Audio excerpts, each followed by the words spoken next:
So magandang araw, nagawa na naman tayo ng video.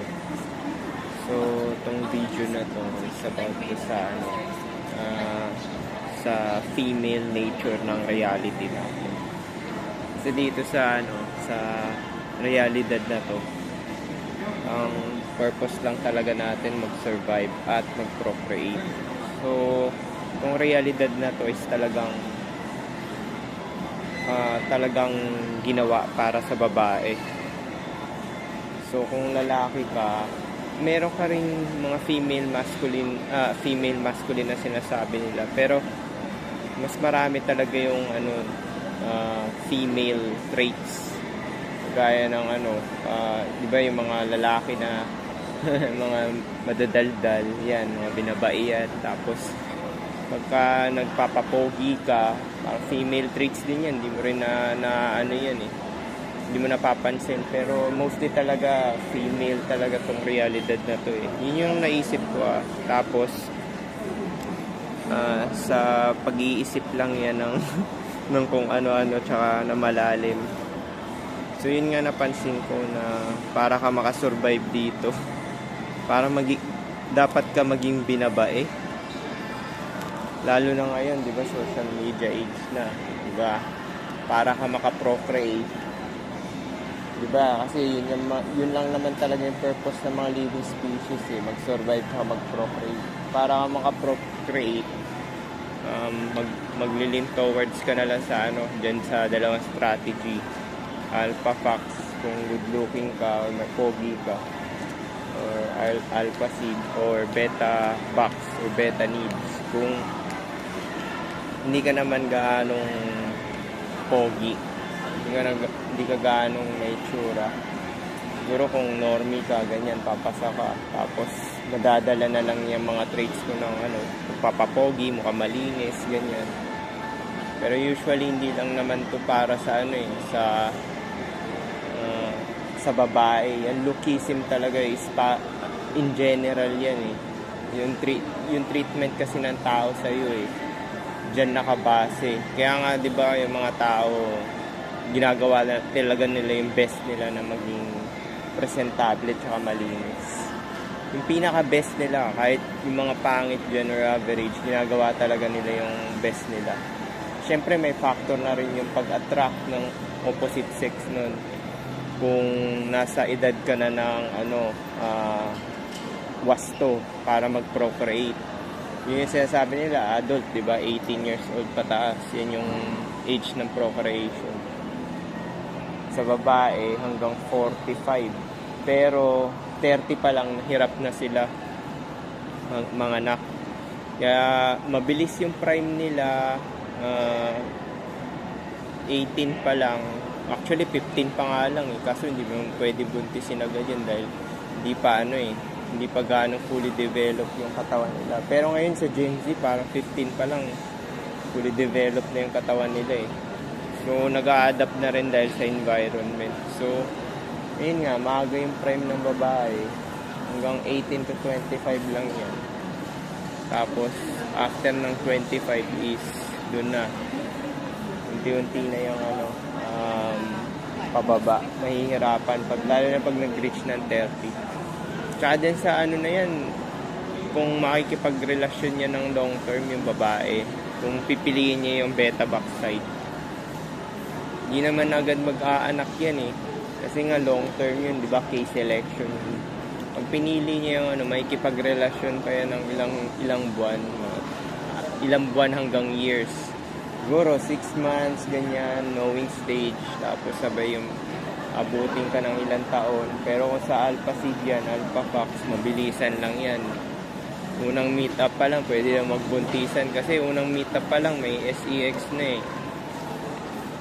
Ganyan yung sa side ng R selection, fast pace sa mga alpha seed.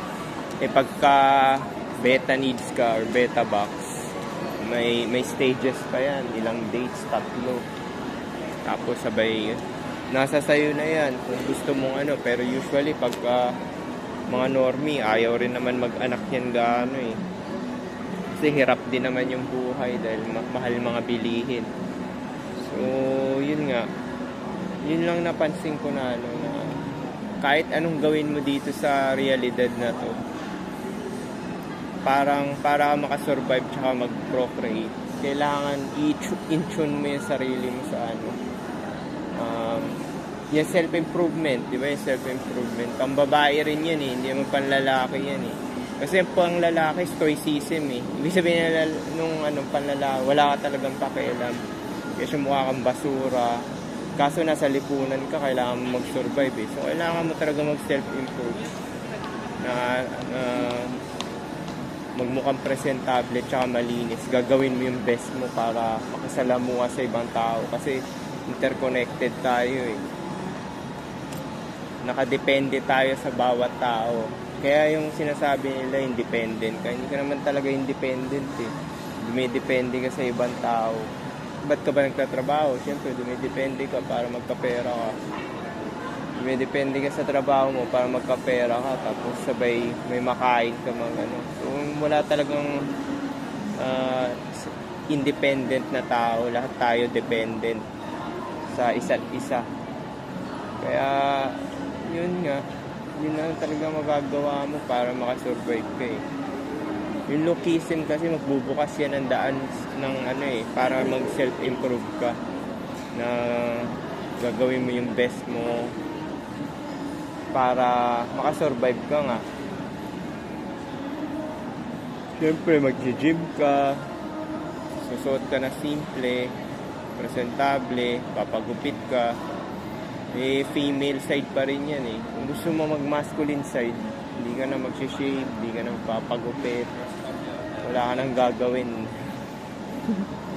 Parang yung mga monk, lagi na lang kalbo, di ba? Nandun na lang sila sa Yun yung masculine side, yung stoicism. Wala ka talagang gagawin. Mag-i-intune lang sila sa female side pagka gusto makasurvive. Yung parang makikipag halubilo sa kapwa monghe. Parang community rin naman yan eh. Wala talagang kahit anong isip ko, hindi ka talaga mabubuhay mag-isa eh. Kailangan talaga nito eh, na gawin mo yung best mo para makasurvive ka eh. Lalo na ngayon sa 2030. By 2030, maraming magiging single. Hindi lang naman sa babae yun. 45% sa babae magiging single. Kasama na yung mga single mothers. Pero sa lalaki, marami rin naman magiging single dahil repulsive, ayaw na ng mga babae dahil nagtatrabaho na sila. Saka marami naman na sila nakukuha na benefit sa mga lalaki, yung mga attention na binibigay ng mga simp, dahil nga marami mga uhaw, di ba? Tsaka marami rin demographic yung lalaki. Sa statistics kada isang babae parang 2 lalaki. So, marami talaga surplus na lalaki. Excess to sinasabi ko. Sinearch ko na to eh. Sa bawat bansa talaga, excess talaga yung mga lalaki. Kaya parang nagko-compete talaga. Mukha lang na onti yung mga lalaki rin na Kaya naman onti yung nakaka-procreate na lalaki. Kasi yung statistics is mas marami yung lalaki. Di ba sila sabi nila na mas marami daw babae kaysa lalaki? Hindi naman eh. Pag sinearch mo yung bawat country, marami talaga surplus na lalaki. Ibig sabihin excess, sobra. Bawat isang babae is 2 lalaki katumbas.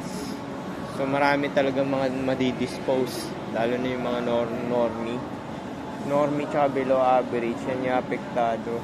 Hindi talaga makaka-procreate yan. Kasi pagka normie din yung job mo, di ba? Normie din yung job. Meron iba pinalad, kagaya nila Koy, mga normie naman yan. Sila yung ka-business partner ni Koy, normie din yung mga itsura nun eh. Pinalad lang yun kasi nga parents nila, si Koy kasi hustle lang talaga eh. Pero yung parents ng isa, si Frank, mayaman na talaga yung parents ni Frank. So pagka ganon, pinanganak ka na mayaman, onting improvement na lang gagawin mo, tsaka madali na lang sa'yo mag-business kasi nga dahil nga dyan sa meron kang puhunan dahil mayaman yung parents nila. So ganun lang talaga dito sa buhay. Gagawin mo lang talaga yung best mo para makasurvive, tsaka kung gusto mo mag-procreate. Either papabilang ka sa alpha seed, alpha fox, or beta box, beta needs. Pero biruin mo, percentage ng alpha fox, biruin mo, napakakunti ng mga pogi, di ba? Pero sila yung pinaka-successful ng mating strategy. Ang weird, di ba? Ang konti nila pero sila yung pinaka-successful. Kasi biruin mo, di ba sa all throughout history, 45% ng mga lalaki ang naka-procreate compared sa 89% na ano. So, onti lang talaga. Kaya nga maraming mga lalaki na normie or high tier normie, gusto pa nila i-achieve yung mga status na yan. Kumari pa sila na na self-improvement para sa sarili, pero sa totoo naman talaga for procreation yun. Para marami silang features. Alam mo yung mga rapper, di ba? Yung mga lifestyle ng rapper na kaya nila gusto ganun para marami silang features. Pero hindi na umubra ngayon yun dahil nagtatrabaho na Nagtatrabaho na yung mga babae. Hindi mo na pwedeng pambribe yung yung status mo, pera. Lalo na dito sa western country. Kahit doktor ka pa, abogado ka, basta below ka sa looks, kutsa, si single ka talaga. Wala nang pakialam babae yan kasi kahera nga, may iPhone na Bigyan mo lang na iPhone yung normal na babae, solve na siya dun. Ayaw na niya man lalaki. Basta may simp siya na kausap kada gabi. Yung kausap niya simp, pogi rin yun, high tier normie yun. Hindi naman kakausap ng normie yan or below kasi walang kilig factor Kikiligin ka ba sa normie below? Hindi ka kikiligin. Siyempre yung kasi lahat ng babae may alpha widow dahil sa diba? Dahil nga sa mga Twilight ganyan. Mga Twilight na napapanood nila. Tapos Titanic, 50 Shades of Grey, mga ganyan. So, meron na yung image. So, bago ka pa ma-meet ng babae, may image na sila na type nila. Kaya nga sinasabi na, ito lalaki na to, hindi ko to type. Ito, ganito yung mga type ko, mga chinito, ganun. So, bago ka pa nila na-meet, meron na silang dream guy sa utak nila. Marami nagpo-post niyan sa Facebook, di ba? Yung dream guy mo, tapos napangasawa mo. Kasi onti lang yung dream guy mo, pero yung napangasawa niya, normie. Ko-compare nila yung dream guy nila sa napangasawa nila. Biruin mo naman yun, di ba? Slap in the face yun, di ba? Kung nakita ko yun sa Facebook, yung dream guy mo, tapos yung napangasawa mo, papakita yung picture side by side. Nakakatawa, di ba? So, alpha widow pa rin yun. So, yung dream guy niya, na nasa utak niya, yun yung pupunan mo ng Kaya matik beta box kapag ganyan. Lalo na yung mga babae na 25 pataas. Dahil nga sa mga influence ng Kaya nga yung mga ibang mga normie, tsaka below average, yung mga nasa Amerika, di ba, yung may pera. Kasi yun na lang pang-bribe nila. Pupunta sila sa iba-ibang bansa, Southeast Asia. Yan yung tinatawag nila na na passport brothers, di ba? Pinaganda lang nila pero geomaxing yan kasi hindi sila successful sa bansa nila. Hindi successful yung mating, yung looks nila kaya sila nag-travel. Pero wala naman din difference yun kasi social media age na yun Yung pogi dun sa Amerika at pogi sa Pilipinas, yun na rin yung ideal ng kaya hindi na nakukuha ng mga passport brothers. Tira-tira na lang din, single mother, mataas body count, pangit, matataba. Promise yun talaga makukuha ng passport brother ngayon dahil sa social media age. Hindi na uubra yung ganyan. Kaya maganda talaga, gawin mo na lang talaga maging presentable at malinis. Yun lang talaga kasi wala ka talaga magagawa dahil hindi mo mabago yung perception ng tao sa kahit anong gawin mo diyan. 'Di ba sinabi ko nga sa iyo dahil sa brief false go, sa hypergamy, kahit anong bigay mo ng Lamborghini diyan, iPhone, kung ano-ano, kung magpapogi ka, kung hindi ka talaga trip ng babae, walang relasyon na mangyayari. Tapos sinabi pa nga ni Rolo Tomasi, di ba? Sabi, ang gatekeeper na si ex babae, Tapos ang keeper daw ng relationship, lalaki. Hindi naman ganun yun. Babae na rin yung keeper ng relationship. Bakit? Sila nga yung 70% na nagpa-file ng divorce eh. Paano keeper? Hanggat maaari nga kung magkababae lang yung lalaki, ayaw nilang mawala yun hanggat maaari. Lalo na yung mga 80% na normie. Bro, may 80% na normie. Sabi to ni Rolo Tomasia, 80% na normie. Gagawin nila yung paraan para magkarelasyon tapos ma-maintain yung isang babae na yun. Eh sa pogi, pucha, wala man silang pakialam dyan kahit i-reject sila yung mag-file pa ng divorce kasi meron silang multiple options eh. Kagaya na sinabi ko nga sa inyo kanina, di ba?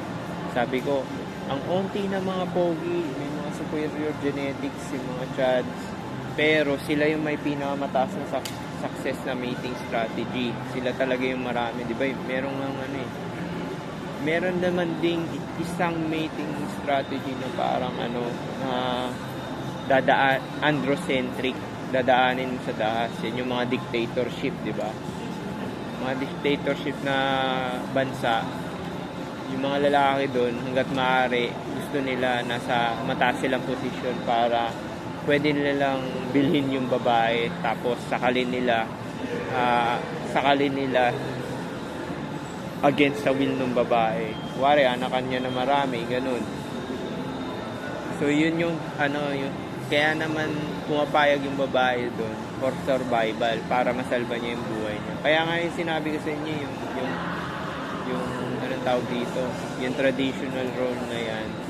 Kaya naman dati ganyan yan, yung mga babae dati, dahil nga, dumidepende yung mga babae sa lalaki. Kasi nga, wala silang oportunidad.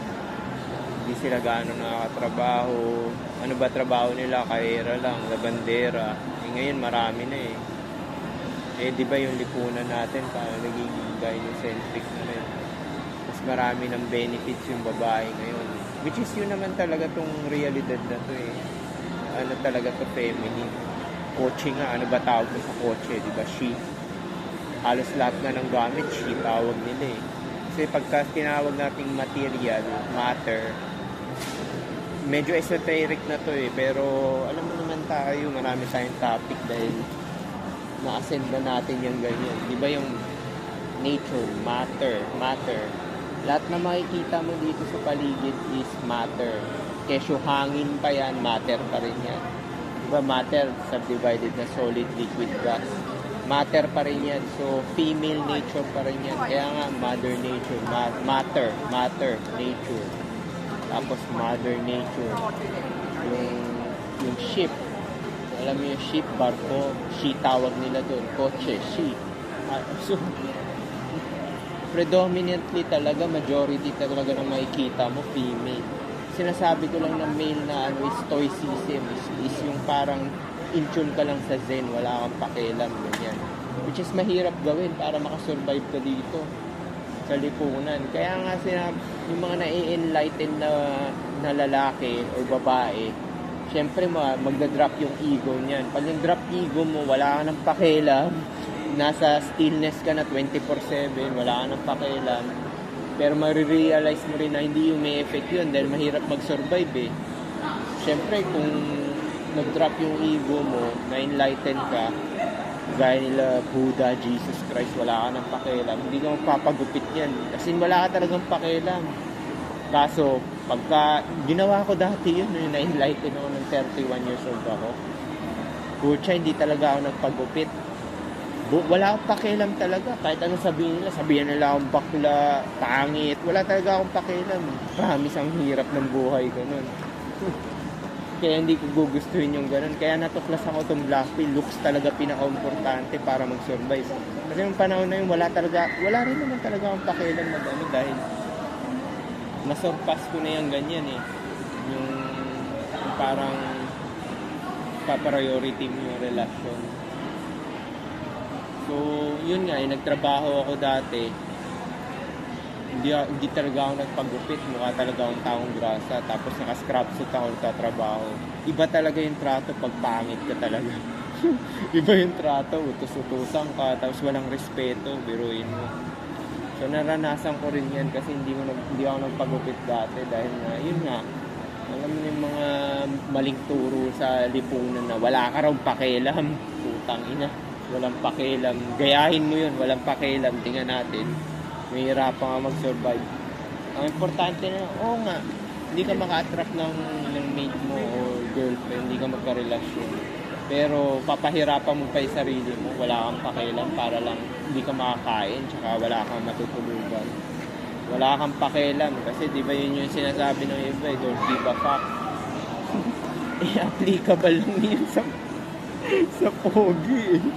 Applicable lang yun, don't give a fuck sa pogi. Dahil pogi na sila. yung pogi, magpahaba ng mukha, mukhang beggar. May tsura pa rin kasi may golden skull eh. Jawline, prominent, yung mata, may tsura talaga. Kahit anong butas-butas pa yung suot niya. Pero ikaw, gayahin mo yan, normal ka. Or below average. Don't give a fuck. Tingnan natin kung rejection nga abutin mo. Hindi ka makaka-apply sa trabaho. Kung business naman, mahirapan ka. I-promote yung business mo. Pagbungad pa lang kayo ng mukha mo. Wala magtitiwala, hindi bibili yung produkto mo. Kaya nga si Josh, di ba, seryoso yung itsura niya. Yung sa kangkong, laging malinis, laging bagong gupit. Tapos, yung kilay niya, parang tinitrim pa niya ata yun. May pagkabalidoso, hindi ko alam kung bakla-bakla ba yun. Pero, yun nga, tapos sabay, yung lagi siyang nakapustura, tuxedo. Tapos, biruin mong init-init sa Pilipinas, naka-turtleneck ka. Ganun nagagawa. Kasi alam mo yung gaming. Kailangan mo talaga para makasurvive at dumami pera eh. Kasi looks talaga ang manipulation eh. Marami kong malulokong tao pagka angat ka talaga sa looks. Kahit di ka nga magsalita, pwede ka makakauto, tutulungan ka na lang bigla ng tao nang walang dahilan eh. Wari, Justin Bieber ka, tapos sabay, or si Francisco Lachowski, humiga ka dyan sa kalsada, tapos sabay maglagay ka lang ng can na namamalimos ka. Dahil sa halo effect mo, dahil magbibigay sa'yo. Lalo na kung babae ka. Kung babae ka namamalimos ka, tapos may tsura ka, naku, baka dalhin ka pa sa motel, pakainin ka. Yun yung advantage pagka may tsura ka. Kaya yung sinasabi nilang art of not giving a fuck, okay lang yun kung kung pogi ka, pero kung normie ka lang, saka below average, naku, gawin mo yan. Hindi ka magkakapera, promise. Kahit pera na nga lang, mahihirapan ka dahil dyan eh.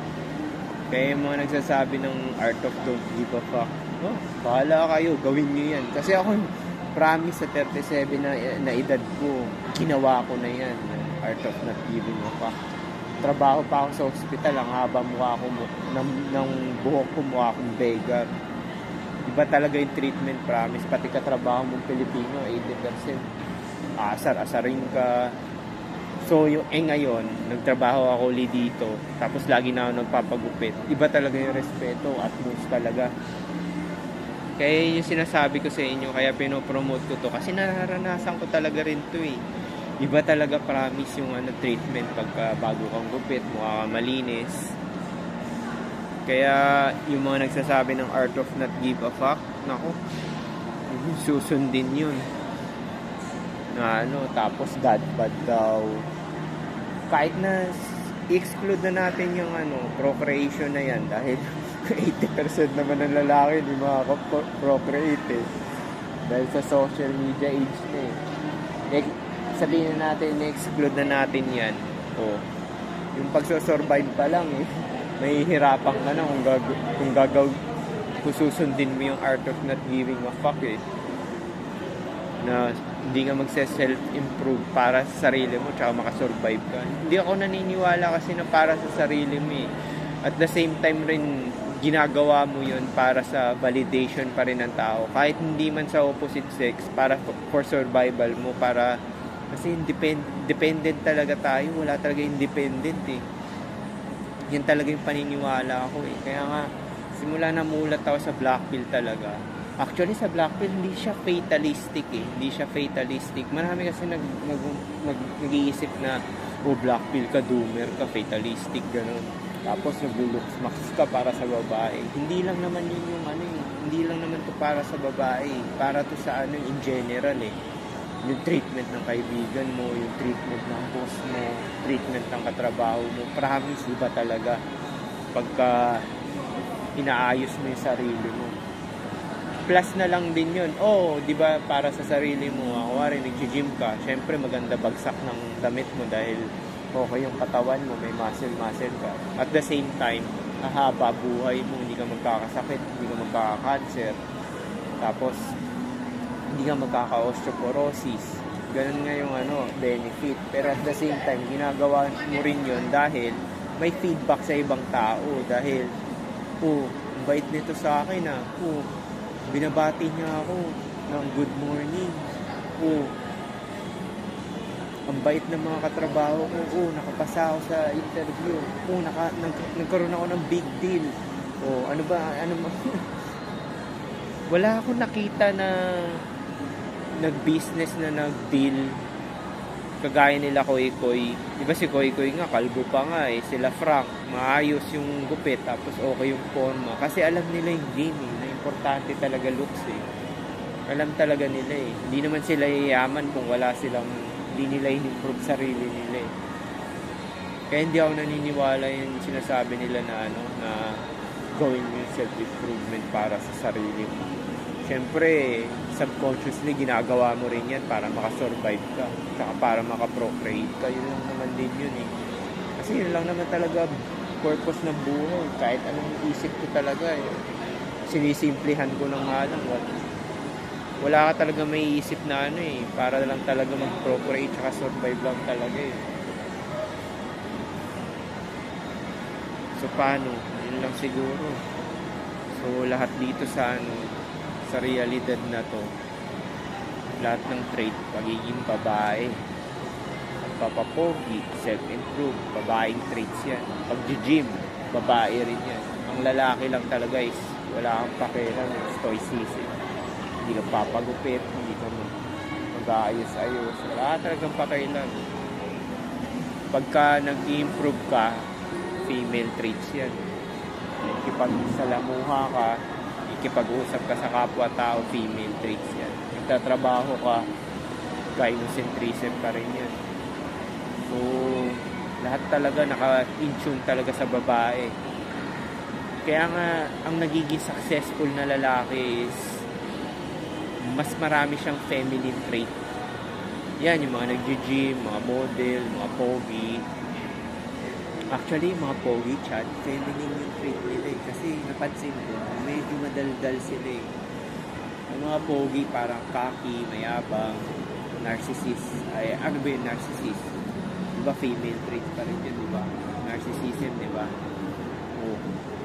Kasi kung male trait, humble. Kasi nga, humble ka. Ibig sabihin ng humbleness is wala kang pakialam. Diba yun naman yung male trait eh. Wala kang pakialam. Kaya ka naman humble dahil yung credit na binigay sa'yo is wala ka talagang pakialam. Sinasabi nila humble, pero sa totoo wala kang pakialam. Yun lang naman yun eh. So paano? Siguro sana may natutunan ko dito.